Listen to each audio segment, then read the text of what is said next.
আসসালামু আলাইকুম। আশা করি যে যেখানে আছেন ভালো আছেন। আলহামদুলিল্লাহ আমরাও ভালো আছি। নতুন দিনের নতুন একটা ব্লগ ভিডিও নিয়ে চলে আসলাম। তো রাত্রের বেলায় একটু শুটকি ভর্তা করার জন্য শুটকি নিয়েছি এবং রসুন, পেঁয়াজ, শুকনা মরিচ বরাবর নিয়েছি। তো আজকে রাত্রের জন্য শুটকি ভর্তা। তো শুটকি ভর্তা কিভাবে করতেছি তা দেখেন। পাটা বাটা ছাড়া, খুবই ঝামেলা ছাড়াই কিন্তু খুবই মজাদার একটা ভর্তা হবে। তো প্রথমে আমি কড়াই নিয়ে নিয়েছি। কড়াইতে কিন্তু গরম করে মরিচগুলো হালকা লাল লাল করে ভেজে নেব। বেশি আছে না, অল্প আছে, কিন্তু মরিচগুলো লাল লাল করে ভেজে নিয়েছি। তারপরে দিয়ে দিব পেঁয়াজ কুচি এবং রসুন কুচি।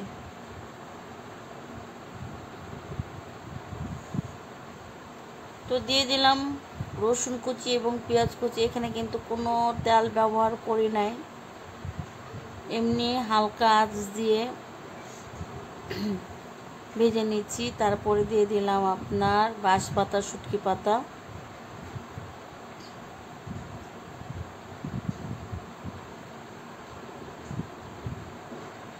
শুটকিগুলো ভালো করে ভেজে নিব আমি। এই তো দেখতে পাচ্ছেন ভালো করে কিন্তু নাড়াচাড়া করে একদম মিশিন করে নিয়েছি। আলতো জালে কিন্তু শুটকি এবং পেঁয়াজ রসুনগুলোকে ভেজে নিতে হবে। তারপর আমি নিয়ে নিয়েছি ব্লেন্ডার। আমি আজকে শুটকি ভর্তাটা করব ব্লেন্ডারে।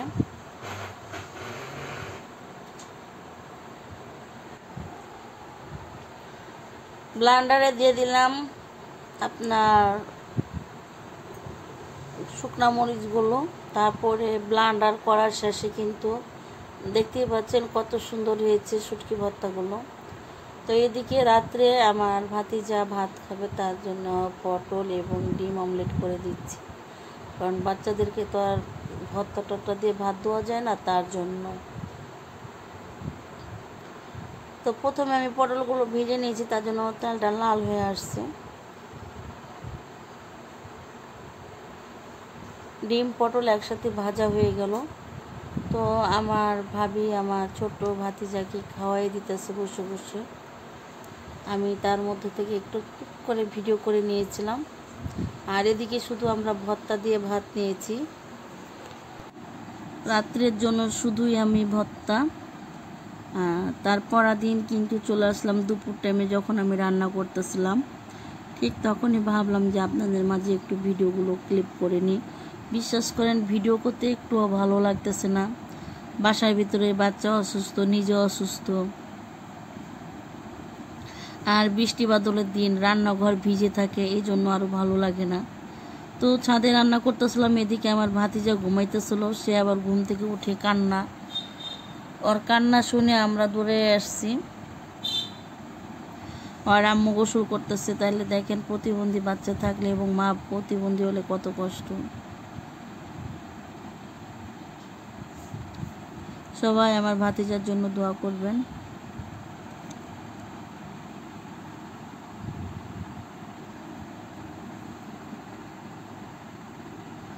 দিয়ে আমার ভাতিজাকে ছাদে নিয়ে চলে আসলাম, আমার ভাবের আমার ভাতিজা।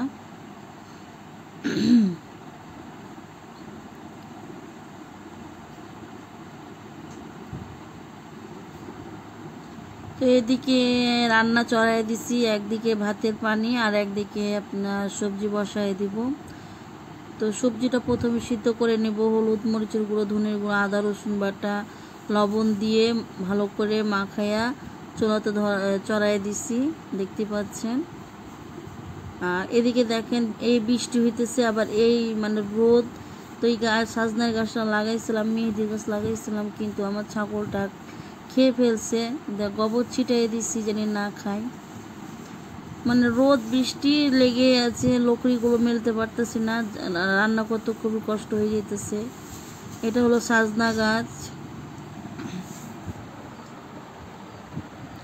আমাদের গ্রামে কিন্তু প্রায় বাড়িতে কিন্তু চাল কুমড়ার গাছ লাগায়, কারণ সামনে শীত আস্তে আস্তে কিন্তু নতুন কালাই উঠবে, তখন কিন্তু আপনার মাসকালের বড়ি দেওয়া হয়, আমরাও দিই কিন্তু এইভাবে।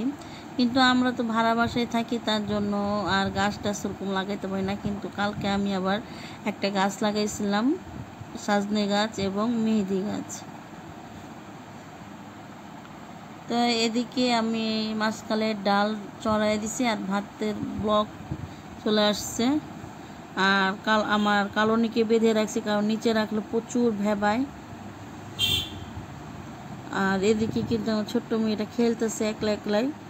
আর দুপুর টাইমে রান্না বান্না শেষ করে খাওয়ার টাইমে চলে আসলাম আপনাদের মাঝে একটু শেয়ার করতে। করলা ভাজি, সবজি, মাসকালের ডালটা এত যে মজা হয়েছে বলে না, ঘরে কোনো কিছু না থাকলেও চলে। আর এদিকে হলো আমার সে রাত্রের ভর্তাটা।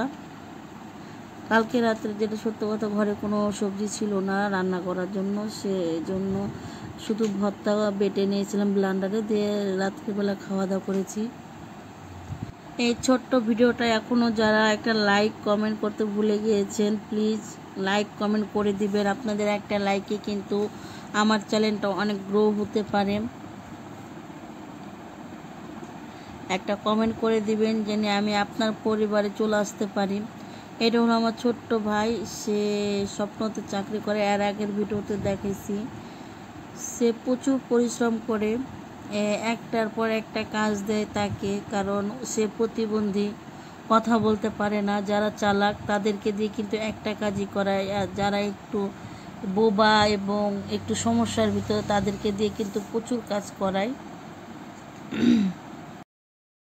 ভিডিওটা ভালো লাগলে অবশ্যই লাইক কমেন্ট করবেন।